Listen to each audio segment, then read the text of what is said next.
occurring and it's found in fruits and vegetables. So what happens, and what should happen, is that when we consume sugar, so let's say that we eat fruits and vegetables, we break it down, we get a release of glucose, which is a type of sugar, into our system, and our body will release something called insulin in response, and insulin helps us take and utilize that sugar into energy. And then so we use it as energy, and whatever else we don't need gets stored as fat. So that's how it should happen.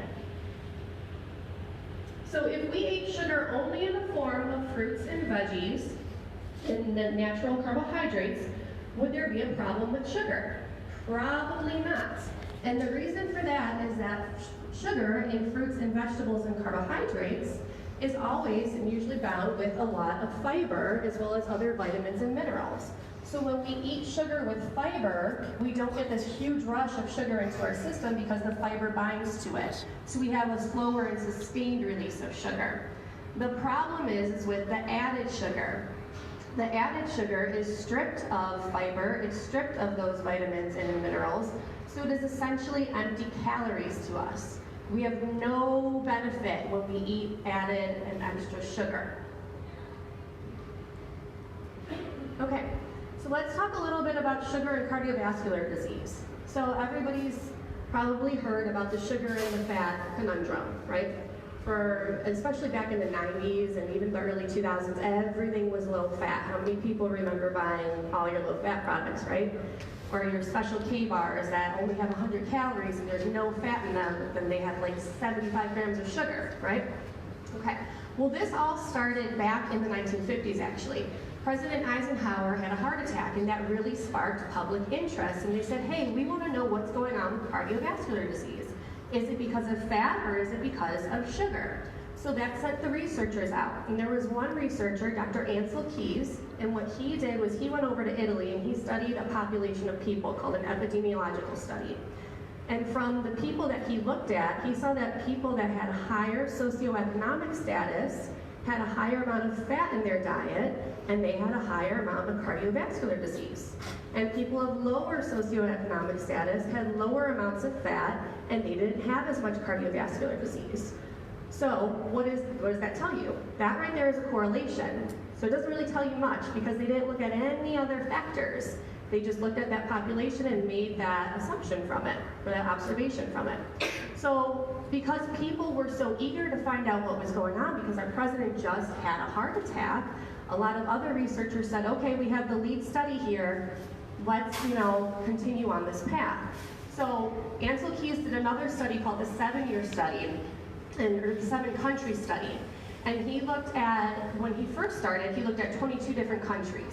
And he said, okay, we're gonna look at the foods that these countries are growing, what type of food they're importing in, and then we're gonna look at food waste. And based off of that, that's how we're gonna tell what these people in these countries are eating.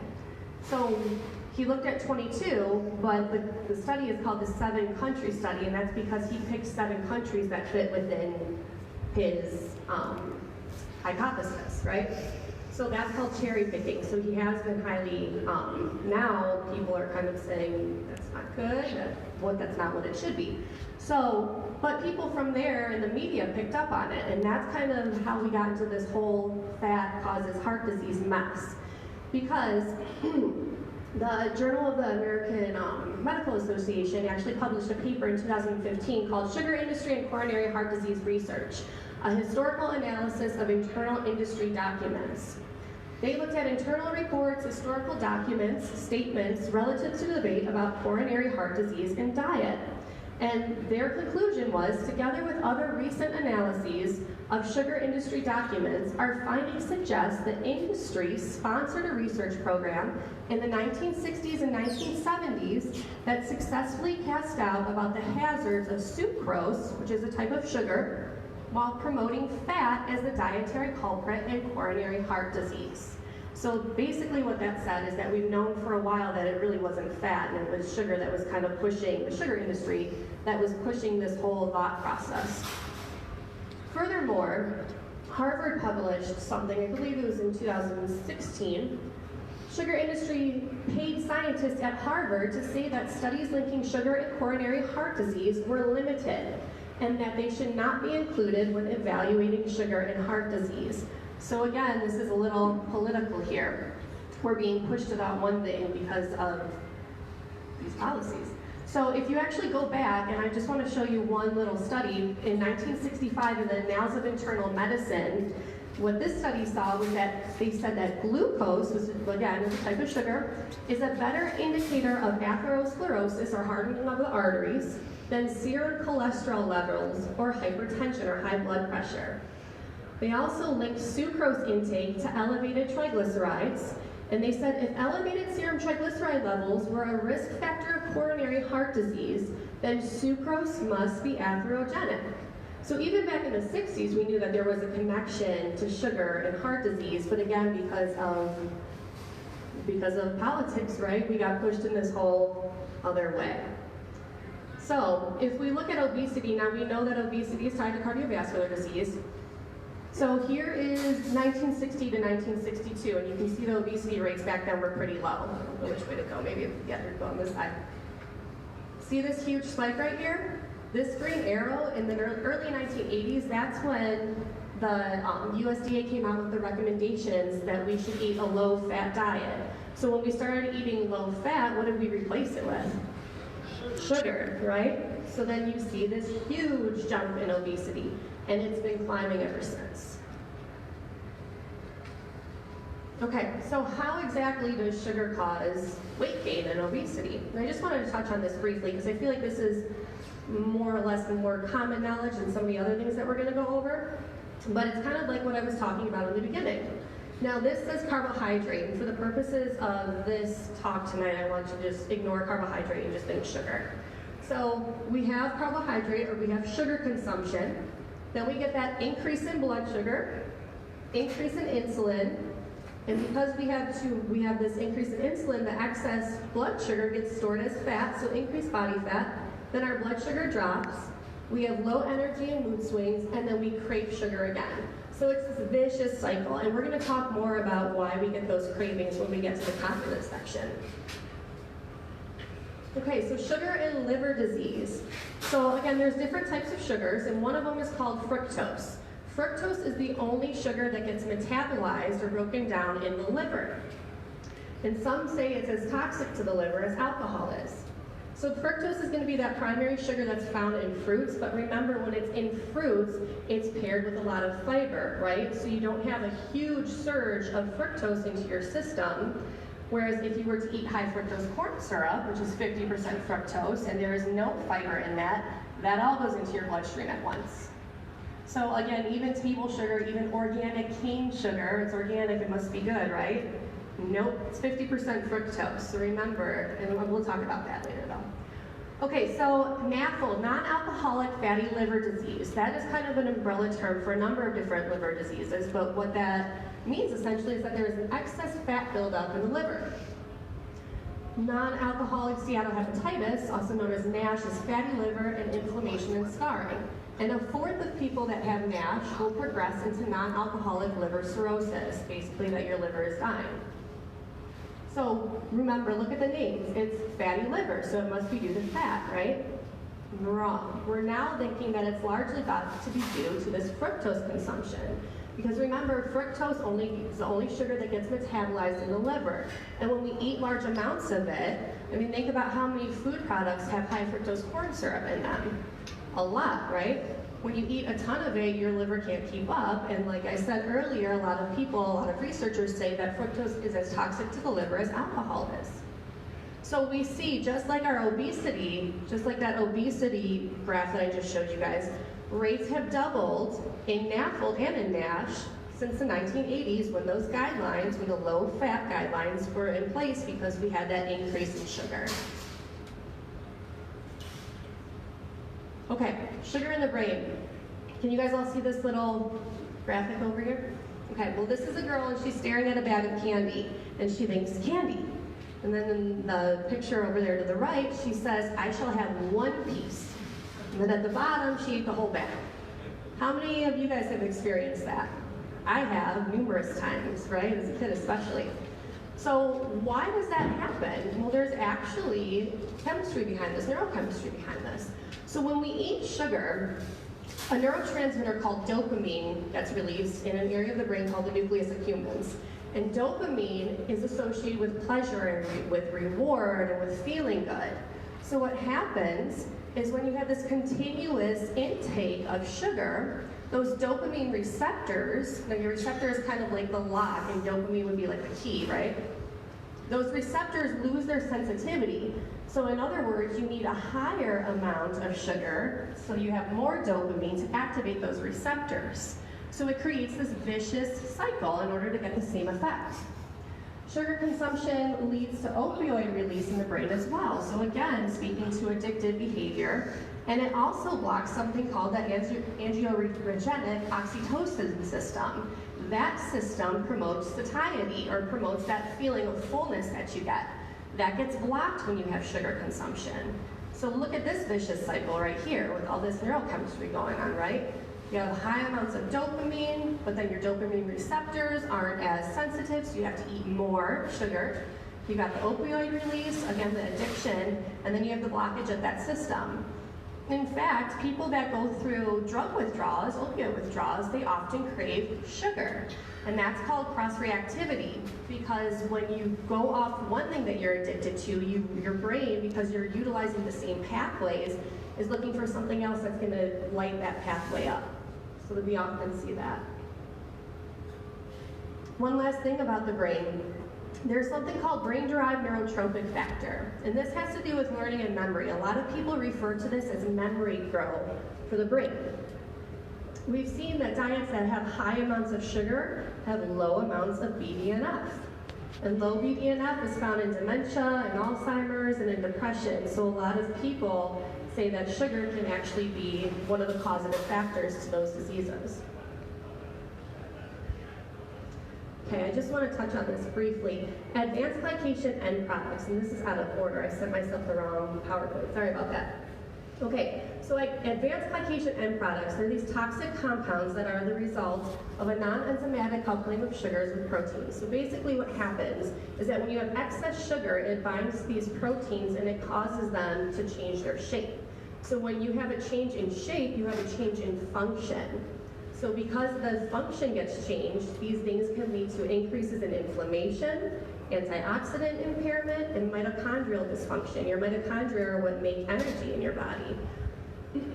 So because of those effects, these ages can contribute to liver damage, to skeletal damage, cardiac, muscle damage as well, and again, involved in the pathogenesis of heart disease, neurodegenerative diseases, and chronic inflammatory diseases. And again, these are the results of a high consumption of sugar. Okay, so American Heart Association recommendations for added sugar, and I hate that they call these recommendations for added sugar, because remember, when we're talking about added sugar, there is no benefit in our body, right? Added sugar, we're talking about the white, refined sugars, stripped of fibers, stripped of vitamins and minerals, no benefit. Okay, so here are the recommendations. Men, 38 grams per day, which is equivalent to about 9 teaspoons. Women, 25 grams per day, about 6 teaspoons. And kids, depending on their weight, 12 to 25 grams per day, which is about 3 to 6 teaspoons. The average American gets 82 grams of sugar per day. That is the average. So that means that there's a lot of people that are above that, right? That is, I mean, you guys can see the comparisons for yourself. That is incredible that we're taking in that much sugar. So, we're gonna play a little game now. How much sugar are we eating? 1 second.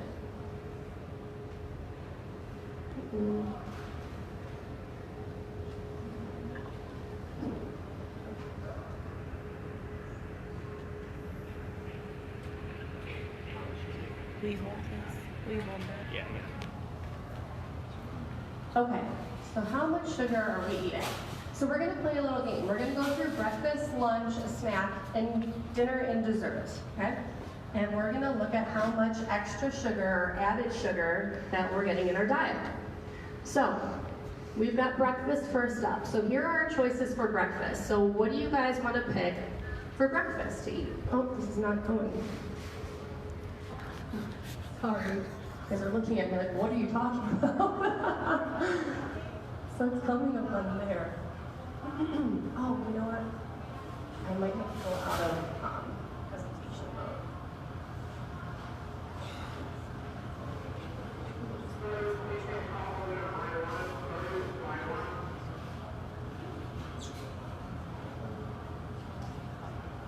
Technical difficulties. Give us 1 second.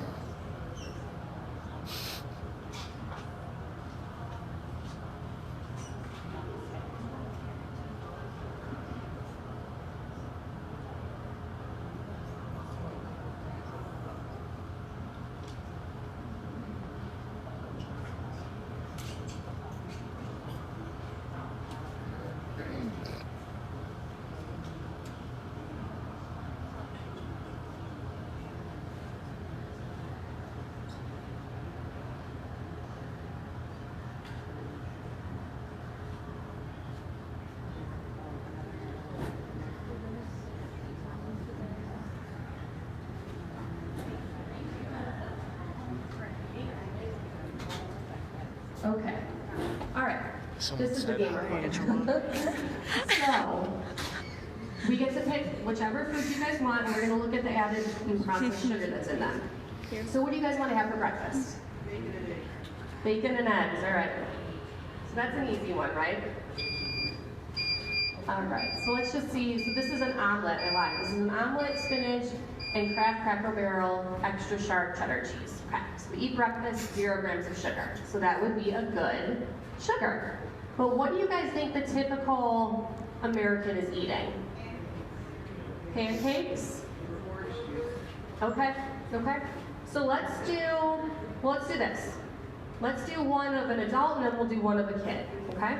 So let's eat the Cascadian Farm organic fruit and nut granola, because it's good, right? It's organic and it's a granola. And then, should we have that with yogurt, fat-free yogurt, or should we do the Chobani yogurt? Chobani, right? Okay. All right, so we'll do those two. So let's see. Now remember, this isn't total sugar. This is added sugar, so extra sugar. So let's eat breakfast. So we have 27 grams of sugar, of added sugar in that breakfast. So how many grams of sugar does anybody remember? Should the average American woman limit to? 25, right? So your healthy organic breakfast with your great Greek yogurt, you're already past your limit. You're at 27 grams of sugar. Pretty crazy, right? Now let's do maybe a kid's. So let's do fruit roll-ups and a Nutri-Grain bar. That sound good? And the orange juice. Okay. So eat breakfast. That's 23 grams. Now you know what they did? They didn't include the sugar in the orange juice because that was from a natural form. So they're looking at processed. But that's a fantastic point, because a lot of sugar or a lot of orange juice, unless you're getting it with the pulp, has no fiber in it. So even though it's a naturally occurring sugar from a fruit, it's still going to spike your blood sugar, it's going to spike your insulin because there's no fiber paired with it. You will get some vitamins and minerals from it, but okay, so let me reset this. Let's go back to the Cascadian Farm and the Chobani, because a lot of people that think that they're being healthy, that's what they're doing. So let's continue on to lunch. So we got 27 grams of sugar already. So here's our choices for lunch. I'm going to kind of hang down here. What do you guys want to eat for lunch? Did I just mess up the screen? Okay. So we've got, let's see, we have, again, organic pizza. We've got noodles. We can make a sandwich. We've got soups. What do you guys think? Whole grain bread. Okay, we'll do whole grain bread and turkey. Should we do condiments? Yeah?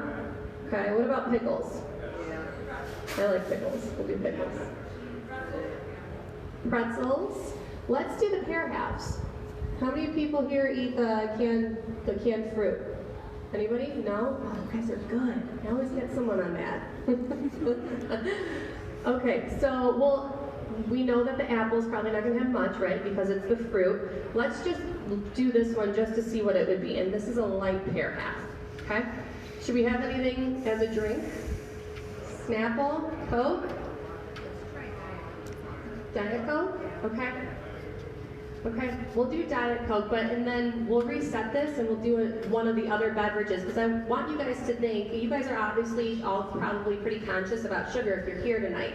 I want you guys to think about what you see your coworkers and your family and your friends eating, and we'll do that one after this. So remember, we're at 27 grams, let's eat lunch. That was 17 grams of sugar. So now think about this for a second though. Our breakfast was 27 grams, so now everybody's like, oh, we had 17, that's not bad. Still bad. Remember, 25 grams for a woman is supposed to be the maximum, and with that, you're at 17. Okay, so let's reset that. Now I want you guys to think about what your coworkers, your family, your friends are eating. So what type of drink should we have? Coke. All right, we'll do Coke. And then what else? Should we do a cup of noodles? Or should we do a Campbell's soup? Campbell's soup? No, we haven't done the pizza yet. Well, let's do Campbell's soup. So let's do chicken soup, okay? So we've got Coke and some soup, and what else do you guys want to do? There's not crackers, but there's applesauce. Applesauce? Okay. So we have a Coke, we have Campbell's chicken soup, and we have applesauce. So let's see how much is in that. 88 grams of sugar. Isn't that insane? This is why I love doing this exercise, because we don't realize how much added sugar is in the foods that we eat. And again, I'm going to tell you that the majority of that is from the Coke. But, yeah. So we're going to take off the Coke. So let me remember what we did. Chicken soup, applesauce. Okay, so just chicken soup and applesauce then. Hopefully it shouldn't be too bad. Let's see. Chicken soup, applesauce. And we'll eat lunch then. That's still 23 grams of sugar. So again, oh, 1 second. I'm sorry, what? It's going to be in the applesauce. They add a ton of extra sugar in there. But I'm sure there is still sugar in the chicken soup. For Diet Coke usually doesn't have sugar, but it has synthetic sugars in it, fake sugars. NutraSweet, yeah, the spartamine, a lot of those are going to be in there. It's not, because it's not sugar, yeah. Okay, so let's reset that, because again, I want to show you guys what the average person is probably eating. So we'll just do the Coke real quick, we'll go back to the chicken soup, and we'll do the applesauce, so we'll get it back up to that 88. Okay, so 115 grams so far of sugar, and we're just at lunch. So we still have snack, dinner, and dessert to go, okay? So let's do the snack now. All right, I'm gonna veto everybody, and we're gonna do this Starbucks Frappuccino, because I see people drinking these all the time, buying the case at Costco, and it drives me crazy. Okay, so we have the Starbucks Frappuccino, and what else do we want to do? A Snickers? Are we really going to do it up? You know what? People eat that way, so let's check it out. Let's see how much sugar is in there. 73 grams of sugar in your snack. That is a lot of sugar, right? Okay, let's be maybe a little bit more realistic. So what do you guys want to choose? Maybe the Kind bar? Because remember, a lot of these things, and another main point that I want to point out is a lot of what we would consider to be health food items, sometimes they're not necessarily healthy. So we'll do the Kind bar, and then we'll do a Gatorade, because we're trying to get our electrolytes up. So let's see. 26 grams of sugar. So again, we're like, oh, that's not bad. That last one was 88. That's more than an average woman should be having per day. So that is still a ton of sugar, especially for your snack. All right, so we'll keep it at that. Let's go to dinner now. Okay, so we have pasta, we have hot dogs, we have fish sticks, we've got some broccoli, salad. What do you guys want to eat for dinner? Pasta?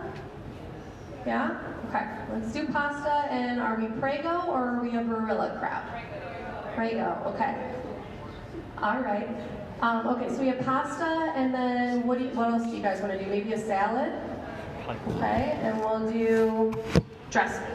Okay, we'll leave it at that. 14 grams of sugar. Okay, so again, we're like, not so bad, but remember 25 for the woman. And why is there sugar in pasta and salad? Added sugar. It's in the dressing and it's in the pasta sauce too, right? All right. Probably. You want to try it? Let's try. So yes, why do we have 2 pasta sauces? So I'm sure there's a varying amount of sugar in them. Let's just see real quick. So let's do the Barilla. We've got the noodles. We'll do the salad and the dressing. So 13. So off by a gram. Yep. Okay, now for desserts. Okay, guys, let's be real here. How many of you guys have had an entire pint of ice cream in a sitting? I have done that on numerous occasions, right? Okay, so let's just start with the Ben & Jerry's, okay? This is always eye-opening. We'll just leave it at Ben & Jerry's. We'll be decent today. 25 grams of sugar. Here's the kicker. So I was looking at that and I'm like, wait a minute. I'm like, that is not right. There's not 25 grams of sugar in an entire pint of Ben & Jerry's. 25 grams is 1 serving of that pint of Ben & Jerry's, and there are usually 4 servings of that. So that is just one thing. So if you ate the whole pint, you are way up there in sugar consumption. All right, let's read. Oh, they don't let me do that. Hold on. We'll start over real quick so we can do a different dessert. Okay. So what else do you guys want to do? The pound cake? Okay, pound cake with vanilla ice cream. That's kind of common, right? No. Okay, and are we going to put some chocolate syrup on top of it? All right, let's see. 55 grams of sugar in that dessert. So the other thing that sugar does, and I don't even have a slide, I'm kind of going off on a tangent here, but the other thing that sugar does is sugar in eating in general is going to raise your cortisol level. So if you're eating a high sugar dessert, which dessert's usually at night, right? You're raising your cortisol level. So when cortisol's up, your melatonin, which is your nighttime, your sleep hormone, is going to drop down. So you're not going to be able to fall asleep. It's going to take you a long time to fall asleep. And then because you have pushed that whole process back, you're going to be extremely groggy in the morning because your melatonin's still going to be high. So it throws off your circadian rhythm as well. All right. So because I reset it, we didn't get the total count of sugar. Sorry guys. But it was 165, thank you. So 165 grams of sugar. Now remember, we had granola, we had a Kind bar. How many of you guys see people that are eating far worse than that, or far what we would consider to be worse than that? So I'm sure a lot of people are upwards of 200 grams of sugar per day sometimes. So read your labels, right? Hopefully this was a little bit eye-opening for everybody. Okay, so let me go back and just to finish up briefly. Okay, perfect.